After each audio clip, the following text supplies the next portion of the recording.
Hola, espero que se encuentren muy bien y vamos a continuar con la nivelación de circuitos con la parte 5 de circuitos discretos.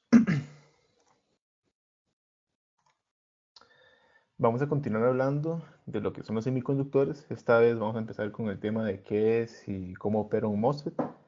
Vamos a recordar un poco también el tema de lo que son los amplificadores, cómo trabajan y sus circuitos básicos. Y por último vamos a ver un poco de lo que es la configuración de los transistores de BJT para usarlos como amplificadores. Como bien lo decía, vamos a comenzar con lo que llamamos transistor de efecto de campo o MOSFET. Para empezar con la estructura, vamos a tomar de ejemplo la configuración que vemos en la figura, que está compuesta por un conductor, que puede ser un metal, un dieléctrico y un semiconductor de tipo P. A esto es lo que llamamos como MOS, que es metal óxido semiconductor. Lo que hacemos ahora es aplicar una diferencia potencial entre las terminales, como la tensión positiva que está en el segmento del metal, perdón, como la tensión positiva que está en el segmento del metal, los huecos del material P son repelidos y los pocos electrones que tenga el material P se verán atraídos por la placa cargada positivamente. Si la densidad de electrones es un poco alta, estos segmentos del semiconductor se vuelve un trazo o camino para conducir. El punto importante es que la densidad de electrones varía según la densidad aplicada en V1. Esto lo confirmamos con la fórmula que dice que carga es igual a la capacitancia por tensión. Por lo tanto, vemos una dependencia del canal que se produce con la tensión aplicada. A grandes rasgos, podemos modelar el canal como una resistencia variable controlada por tensión. Gracias al canal o camino de electrones generado por la tensión V1 que se ve en la figura, podemos permitir el paso de una corriente por el canal al aplicar una diferencia de potencial entre los lados del material P. Y la tensión V1 puede controlar la corriente por medio de un ajuste en la resistividad del canal generado. Si se acuerdan un poco de lo que es la teoría de los MOSFET, así es como funcionan esos transistores, donde la placa metálica va a ser quien controle el paso de corriente entre los extremos. Y formalizando las cosas, la placa metálica conductora la vamos a llamar como gate y a los extremos se les agrega un segmento de material tipo N que denominaremos como drain y source. Antes de profundizar en lo que es el funcionamiento del MOSFET, consideremos los tipos de materiales que utilizamos en el dispositivo. La placa del gate debe servir como un buen conductor y, de hecho, era fabricado con el aluminio como metal en las primeras iteraciones de la tecnología MOS. Sin embargo, se descubrió que el silicio no cristalino, también que podemos llamar polisilicio o solo poli, tiene mejores propiedades físicas y de fabricación. Así que los MOSFET de hoy en día emplean gates de polisilicio. La capa dieléctrica entre el gate y el sustrato, que es lo que vemos aquí como gris rayado, desempeña un papel fundamental en el rendimiento de los transistores y se crea a partir de depositar dióxido de silicio en la parte superior del área de silicio. Las regiones N se puede denominar como difusión source o difusión drain, en referencia al método de fabricación que se usaba en los primeros días de la microelectrónica. También debemos observar que estas regiones de hecho forman diodos con el sustrato de tipo P. Por último, solo para recordar, cuando se habla del lado del canal, esa es lo que lo conocemos como la letra L, y cuando hablamos del ancho del canal transistor, es lo que vemos aquí como letra W. En el modo de operación vamos a trabajar con un NMOS. Esto quiere decir que las difusiones son de tipo N y el cuerpo de tipo P. En la configuración de tensión de gate a source VGS es menor que la tensión de umbral, el cual es la tensión de activación del transistor, que es VT o VTH. Además, el source y el drain tienen en sus regiones electrones libres y el body o cuerpo tiene en su mayoría huecos libres y pocos electrones libres. Supongamos que el source está conectado a tierra y las uniones entre body y source o body y drain son de polarización cero o inversa, por lo que fluye poca o ninguna corriente.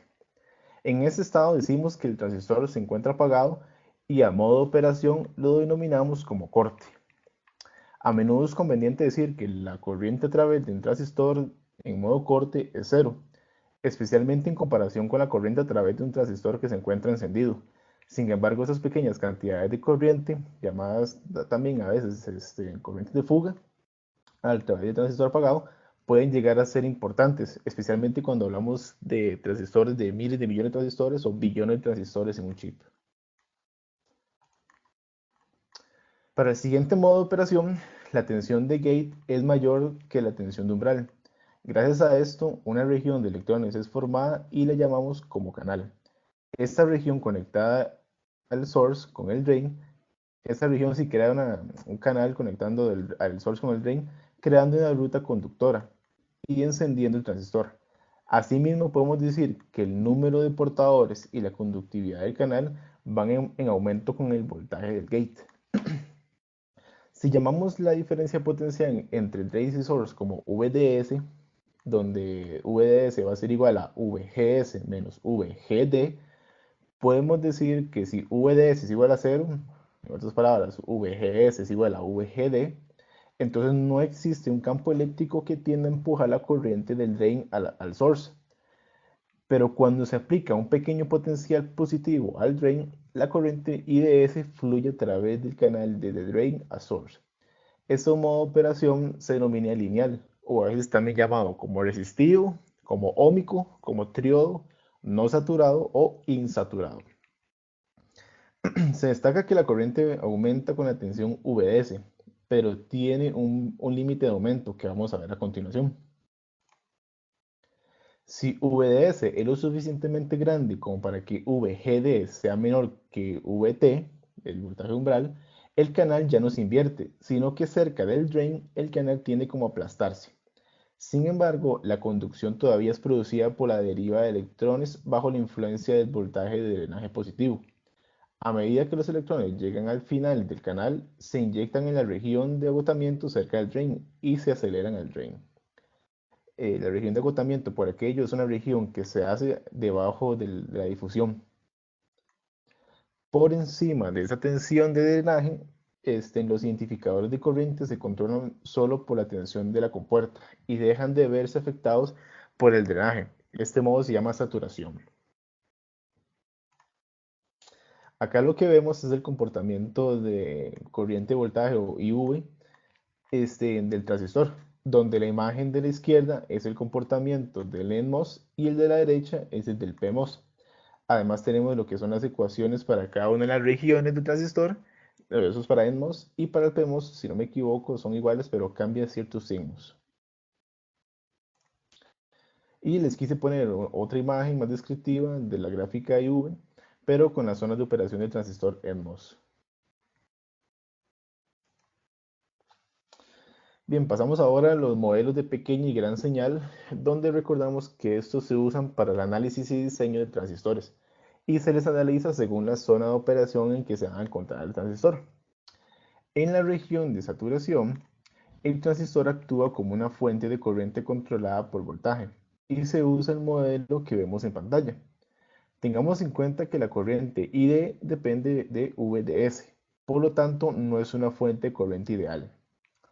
Para valores en que la tensión VDS es menor que VGS menos VH, el transistor se encuentra en la zona lineal o triodo. Y el modelo aún se puede incorporar una fuente de corriente controlada por voltaje. Finalmente, si VDS es mucho menor que 2 veces VGS menos VTH, el transistor puede verse como una resistencia controlada por voltaje. En los tres casos, el gate sigue siendo un circuito abierto. Eso es para representar que la corriente del gate es cero. Idealmente, ya que si se estudia a fondo, se da una corriente de fuga gracias a través del efecto cuántico de tunelaje. Bien, el modelo de pequeña señal se puede transformar en, perdón, el de gran señal se puede transformar en el de pequeña señal si las corrientes de polarización y los voltajes de un MOSFET están ligeramente alterados por las señales. Los modelos de gran señal no lineales pueden reducirse entonces a representaciones de pequeña señal lineales. Sin embargo, por la orientación del libro, solo vamos a ver lo que es el modelo de pequeña señal para lo que es la región de saturación. Al ver el transistor como una fuente corriente controlada por voltaje, dibujamos el modelo básico, donde ID va a ser igual a una GM por VGS, y el gate permanece abierto. Para representar la modulación del largo canal, es decir, la variación de ID con VDS, agregamos una resistencia en el modelo.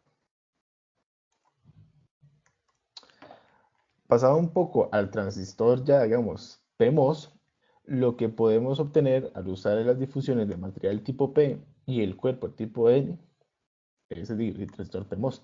Y ahora consta de huecos, el canal consta de huecos y se forma si el voltaje del gate está por debajo del potencial del source, por un voltaje de umbral. Es decir, que para encender el dispositivo VGS tiene que ser menor que VTH, donde VTH sí es negativo.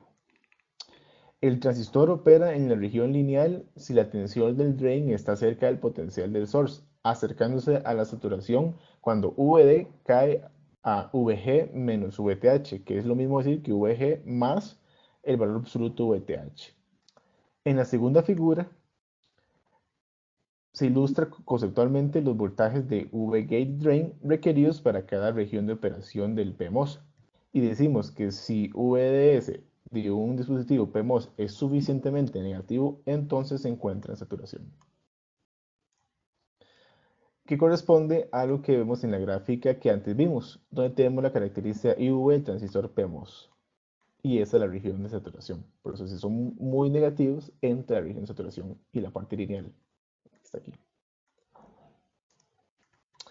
Ahora vamos a hablar un poco de los CMOS, donde son transistores NMOS y PMOS compartiendo la misma oblea o compartiendo una configuración, o puede ser NN o PP. Un ejemplo de cómo se acomoda un transistor P con uno N a la par lo observamos en la figura, donde afortunadamente se puede crear un sustrato tipo N local en un sustrato tipo P, por lo que se combinan los transistores PMOS y NMOS.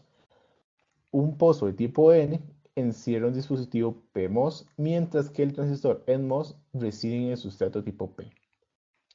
Entonces, lo que llamamos como tecnología MOS complementario, o CMOS por sus siglas en inglés, requiere un procesamiento más complejo que los dispositivos NMOS o PMOS simples. De hecho, las primeras generaciones de tecnología MOS contenían solo transistores NMOS, y el mayor costo del proceso CMOS parecía prohibido. Sin embargo, muchas ventajas significativas de los dispositivos complementarios finalmente hicieron que la tecnología CMOS fuera dominante y la tecnología NMOS fuera obsoleta, fuera quitada. Y aquí terminamos con lo que es la materia de transistores MOSFET. Bueno, dejamos un ladito por el momento, porque en las otras clases lo seguimos viendo. Y empezamos con lo que es la introducción de lo que son los amplificadores operacionales. El amplificador operacional se puede resumir como una caja negra con dos entradas y una salida, como se muestra en la figura A. El símbolo del amplificador operacional distingue entre las dos entradas por el signo más y por el signo menos, VIN1 y un VIN2, que también se denominan como no inversora e inversora. Vemos el amplificador operacional como un circuito que amplifica la diferencia entre las dos entradas, llegando al circuito equivalente representado en la figura B, donde la ganancia de voltaje se denota por A sub 0, donde el voltaje de salida a V out va a ser igual a sub 0 por V in 1 menos V in 2. Llamamos también a la ganancia A sub 0 como la ganancia de lazo abierto. Además, digamos, perdón, es bueno trazar a la Vout como una función de una entrada mientras que la otra permanece 0. Si hacemos que V2 sea igual a 0, tenemos que Vout va a ser igual a sub 0 por V1, obteniendo el comportamiento mostrado en la figura A. La pendiente positiva o ganancia es consciente con la terminal no inversora. dada por V1, sí, por V1. Por otro lado, si V1 ahora es cero, Vout va a ser menos A sub 0 V2, que revela que una pendiente es negativa, por lo tanto el comportamiento es de inversora. La propiedad principal del amplificador operacional VA sub 0 a 0 es igual a V inverso V2 constituye la base de muchas de las topologías de los circuitos. Ahora nos hacemos la pregunta, ¿cómo se comporta el amplificador operacional ideal? Bueno, el amplificador, el amplificador operacional ideal proporcionaría una ganancia de voltaje infinita, una impedancia de entrada infinita y una impedancia de salida cero, a una velocidad infinita. De hecho, el análisis de primer orden, o digamos, a primera entrada de un circuito, se basa en ese tipo de amplificadores operacionales, revelando rápidamente la función básica del circuito y luego se considera el efecto de las no, por así decirlo, de las no realidades, entre comillas, de lo que son, de lo que es real realmente, del amplificador en el rendimiento. Y bueno, los amplificadores operacionales a veces se representan como se muestra en la figura de abajo, para indicar explícitamente que los voltajes de alimentación VEE y VCC. Por ejemplo, un amplificador operacional puede operar entre tierra y un suministro positivo, cuyo caso VE es igual a cero, o puede alimentarse con más menos 15 o más menos 5 a ambos lados. Ahora vamos a mencionar solo los circuitos básicos y sus expresiones básicas de la salida o de ganancia. Empezando con el no inversor, la topología consiste simplemente en dos resistencias y en el nodo de medio de ellas se conecta la terminal inversora del amplificador operacional. Su ganancia está dada como 1 más R1 entre R2. Para el amplificador inversor, simplemente lo que vamos a tener también son la configuración de dos resistencias. Sin embargo, la patilla no inversora la conectamos a tierra y conectamos R1 entre la patilla inversora y out y a R2 simplemente entre la patilla inversora y la entrada. Su ganancia de salida va a ser menos R1 entre R2. Para la parte de integración, la tensión de salida de un circuito integrador es proporcional al área bajo la curva de la señal de entrada para cualquier instante. Y consiste nada más, desde ese circuito de integración, consiste nada más en la misma configuración del inversor, pero cambiamos la resistencia R1 del inversor por un capacitor. Y la fórmula es la que vemos en este caso. Vemos que simplemente es una proporción ahí de lo que va a ser el resultado de la integral. Y bueno, lo que es el diferenciador, este circuito nos permite observar una expresión proporcional a la derivada de la señal de entrada. Es el mismo caso de integrador, pero para en ese caso de la derivada, que es la fórmula de la que vemos también contemplada aquí. Por último, vemos que el circuito sumador, el cual nos da una expresión de la suma de las tensiones de entrada en el caso donde las resistencias fueran del mismo valor. Por ejemplo, si RF, R1 y R2 son las mismas, simplemente vamos a tener que Vout va a ser la suma o la resta de V1 menos V2, de más V2. Si no, simplemente tendremos una relación proporcional ahí de los valores usados en las resistencias. Y bueno, eso sería del final de lo que son los amplificadores operacionales como cajas negras o de manera muy simple. Para esta sección de lo que son las configuraciones de amplificadores usando BJT, solo voy a mencionar las diferentes topologías que usa el libro en los amplificadores BJT, los cuales son emisor común, base común y emisor común. Dado que el transistor tiene tres terminales, podemos suponer que existen tres posibilidades para aplicar la señal de entrada al dispositivo. Como se ilustran las figuras de arriba, bueno, sí, digamos, de este de aquí arriba. Ujú. Y de manera similar, la señal de salida puede detectarse en cualquiera de las otras terminales, lo que conduce a 9 posibles combinaciones de redes de entrada y salida. Por lo tanto, 9 topologías de amplificadores. Sin embargo, los BJT que operan en modo activo responden a las variantes de voltaje de emisor a base variando su corriente de colector. Esta propiedad destaca la conexión de entrada que se muestra en C, porque aquí Vin no afecta a los voltajes de base o emisor. Además, la topología en F no tiene ningún valor, ya que Vout no es una función de la corriente del colector. O sea que el colector no tiene una dependencia por V, sí, por, digamos, en este caso Vout, que sería V la base. Por lo tanto, el número de posibilidades cae a 4. Pero notamos que las conexiones de entrada y salida de B y E siguen siendo incompatibles porque Vout se detectaría en el nodo de entrada, en el emisor, y el circuito no proporcionaría ninguna función. Sin embargo, la E creo que sí la vamos a usar, creo que es un error del libro que menciona esto. Entonces, por lo tanto, vamos a tener 3 configuraciones para las topologías. Si la señal de entrada se aplica a la base de la figura A, aquí, que tenemos aquí, y la señal de salida se detecta en el colector de la figura D, esta, el circuito se denomina en la etapa de emisor común, o CE. El término de emisor común se usa porque el terminal del emisor está conectado a tierra y por lo tanto aparece en común con los puertos de entrada y salida. No obstante, identificamos la etapa según las conexiones de entrada y salida. Si leen la teoría detrás en el libro, se darán cuenta que los modelos de pequeña y gran señal se usan para analizar esas topologías, cambian el transistor por esos modelos y empiezan a sacar relaciones de ganancia. Y bueno, dicha expresión incorpora propiedades interesantes e importantes en la etapa de C, la que vemos aquí. Primero, la ganancia negativa porque aumenta el voltaje base y por lo tanto la corriente del colector se reduce en Vout. Y segundo, la ganancia AV es proporcional a Gm, es decir, a la corriente de polarización del colector y a la resistencia también de RC.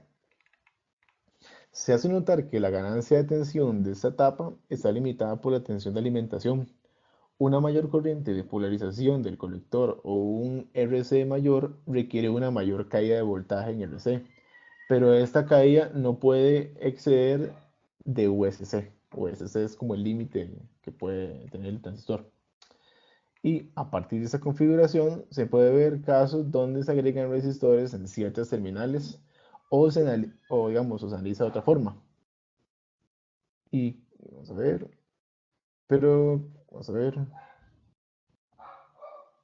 Sí, pero digamos, con el propósito de dar solo un repaso y refrescar ciertos temas, no he querido introducir muchas configuraciones del mismo emisor común.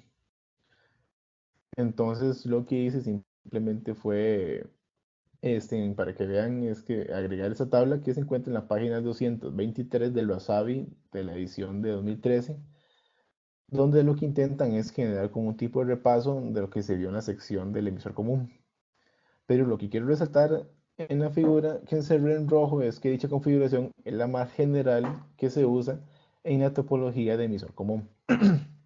Si me entienden un poco lo que quise decir, esta es como la configuración más básica de un emisor común que a través de la sección de libros empiezan a lo que es hablar de la resistencia de vías, ciertas configuraciones que digamos, se resumen aquí, vemos las diferentes ganancias. Esta es la más general. Aquí lo que hacen es como aplicar un Thevenin o simplificarlo un poco.